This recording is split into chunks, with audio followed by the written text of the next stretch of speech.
Good morning on this Wednesday. Good morning on this Wednesday. We're going to call this Wonderful Wednesday. Good morning on this wonderful Wednesday. As I was getting prepared for work this morning, God began to take me back to my experience of going through therapy. He began to show me a few things. He began to remind me that when I was going through therapy, after I had lost my 14-year-old son to domestic violence, and I decided to challenge myself despite what other people said about therapy or felt about therapy. I knew I needed a change. I knew that I was at a peak of needing a severe survival. And I decided to push above everything that people had said, heard, or believed about therapy. And I stepped into the therapy setting.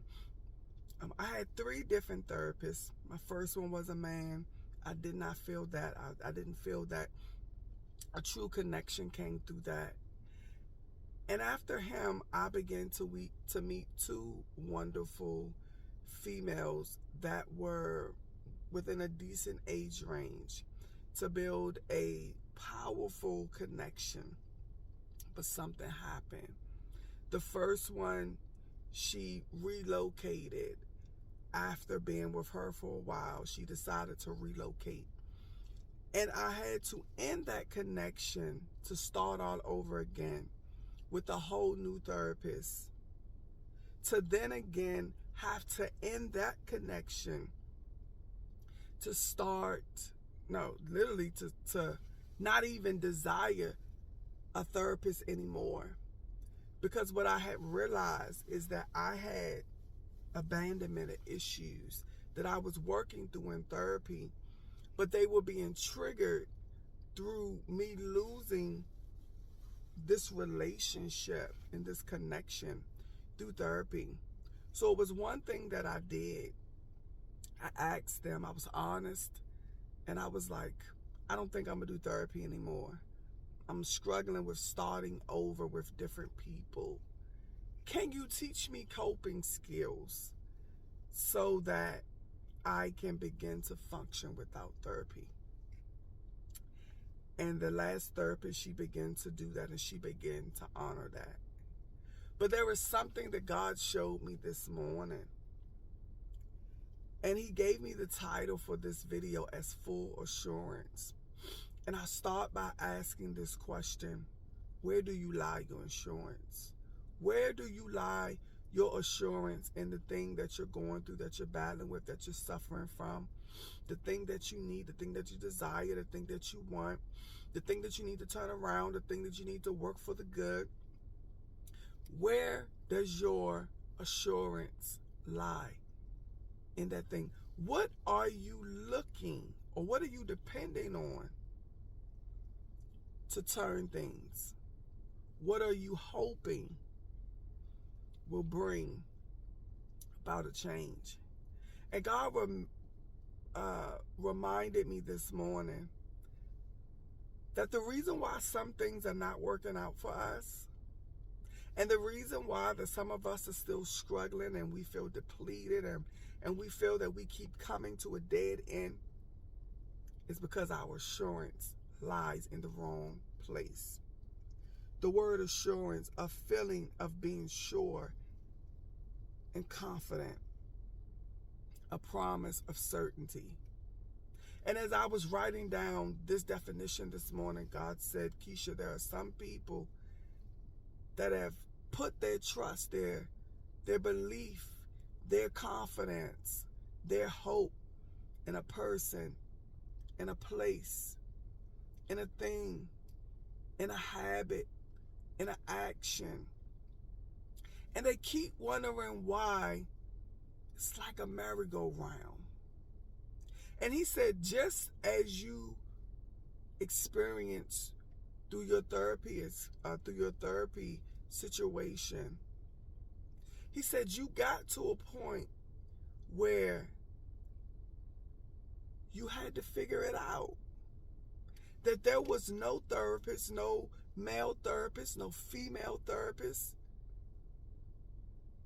that you could depend on, that would be a lifelong source of your strength, able to carry you through so many challenges, so many struggles, so many experiences, road of darkness, road of doubt, road of guilt and shame, pain and heavy grief and self-infliction because of your hurt and your pain, hurting others, unforgiveness.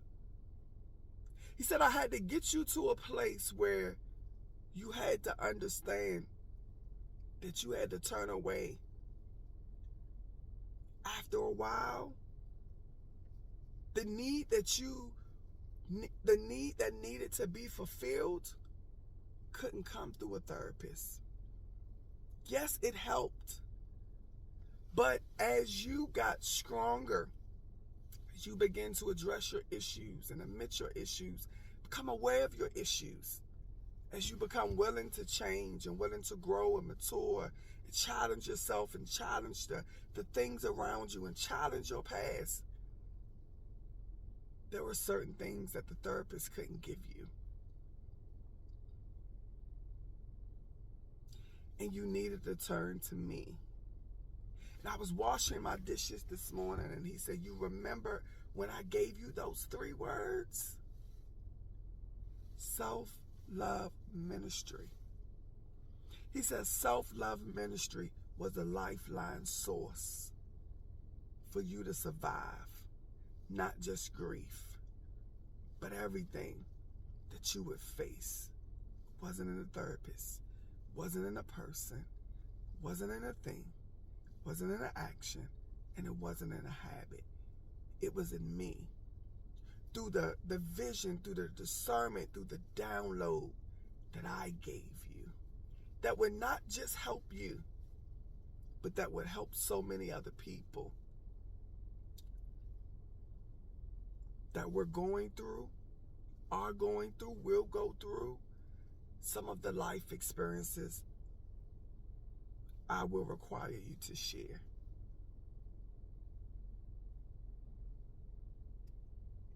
That began to touch me this morning. Finding full assurance. Some people, yes.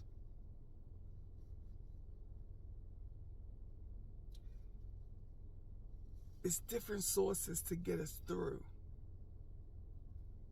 It's not in a person. It's not in a habit, an action, a thing, a place, because those things are temporary. The issue will come right back up at the same level that you left off with it. But when you begin to put your trust in God and you begin to trust Him inch by inch, day by day, step by step, He's going to allow a little bit of residue to fall off. I want to share Matthew 11 and 29, which it says, come to me all who are worried and heavy burden. It speaks on seeking rest for our soul.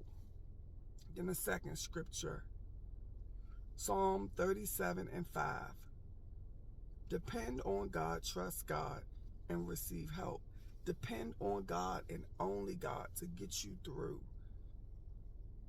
to survive, to provide, to lead and to guide. Only depend on God.